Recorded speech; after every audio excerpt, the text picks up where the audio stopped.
Hi అండి. అందరికీ నమస్కారం. Welcome back to my channel. ఈ వీడియోలో ఇప్పుడే అందిన వార్త ఏపీ ఉద్యోగులకు ఈ ఉద్యోగులకు 2 ముఖ్యమైన విషయాలండి. తిరుగుబాటు వద్దు అంటూ. వీడియోలోకి వెళ్ళే ముందు వీడియోకైతే ఒక లైక్ చేయండి ఫ్రెండ్స్. అలాగే కొత్తగా మన ఛానల్ చూస్తున్న వాళ్ళు ఎవరైనా సబ్స్క్రైబ్ చేసుకోని వాళ్ళు ఉన్నట్లయితే దయచేసి మన ఛానల్‌ని సబ్స్క్రైబ్ చేసుకోండి. దీని ద్వారా నేను చేసే ప్రతి ఒక్క వీడియో మీ వరకు రీచ్ అవుతుందండి. ఇక మనం ఆలస్యం చేయకుండా ఈ వివరాల్లోకైతే వెళ్ళిపోదాము.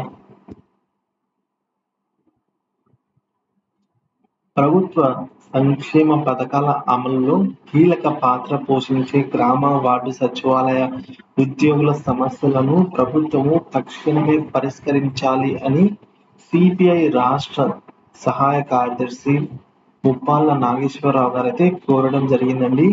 ఈయన శనివారం ప్రెస్ క్లబ్‌లో నిర్వహించిన విలేకరుల సమావేశంలో ఆయన మాట్లాడారు.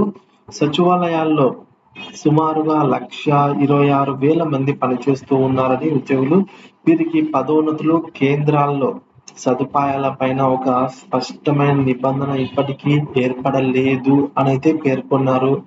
ఒక్క అసిస్టెంట్‌కి ముగ్గురు, నలుగురు బాసులు ఉన్నారు అనైతే పేర్కొన్నారండి. ఇక ఈ సచివాలయాలన్నిటిని సక్రమంగా పనిచేపించాల్సిన అవసరం ఉందనైతే అన్నారు. 19 విభాగాల్లో 15,000 సచివాలయాలు రాష్ట్ర వ్యాప్తంగా అయితే ఉన్నాయి. వీటిలో పనిచేస్తున్న ఉద్యోగులకు బా ఈ విధంగా జాక్‌బాట్ అర్హతకు పదోన్నతులు కల్పించాల్సి ఉన్నా కూడా స్పష్టమైన నిబంధనలు లేకపోవటం విచారకరమైతే అన్నారు. వీళ్ళపైన రాజకీయ ఒత్తిళ్లకు తగ్గించి పెండింగ్‌లో ఉన్న ఇంక్రిమెంట్, టీఏ అలాగే ఆర్ఏలు వెంటనే చెల్లించాలి అని చెప్పేసి కోరారు. ఇతర విభాగాల్లోకి మారినప్పుడు ఉద్యోగులకు పదోన్నతులు కల్పించాలని అయితే కోరారు.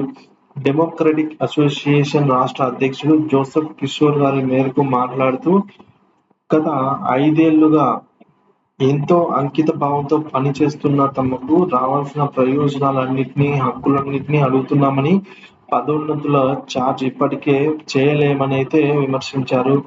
ఇక మార్పులు, చేర్పులు చేసే క్రమంలో ఉద్యోగుల సంఘ ప్రాతినిధ్యం లేకుండా కమిటీ వేయడం సరికాదన్నారు.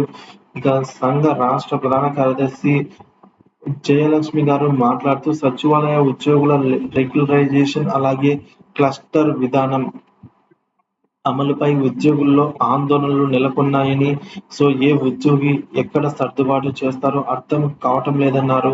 ఈ సమావేశంలో సంఘ నాయకులు టి. దుర్గాప్రసాద్ గారు, జి. కిరణ్ కుమార్ గారు, ఇక చాంద్ బాషా, డి. సుర గారైతే పాల్గొనడం జరిగింది. ఈ మేరకు ఈ అప్డేట్ అయితే ఈ విధంగా ఉందండి. వీడియోకి అయితే ఒక లైక్ చేయండి ఫ్రెండ్స్. వీడియోకి షేర్ చేయండి. Thank you for watching this video.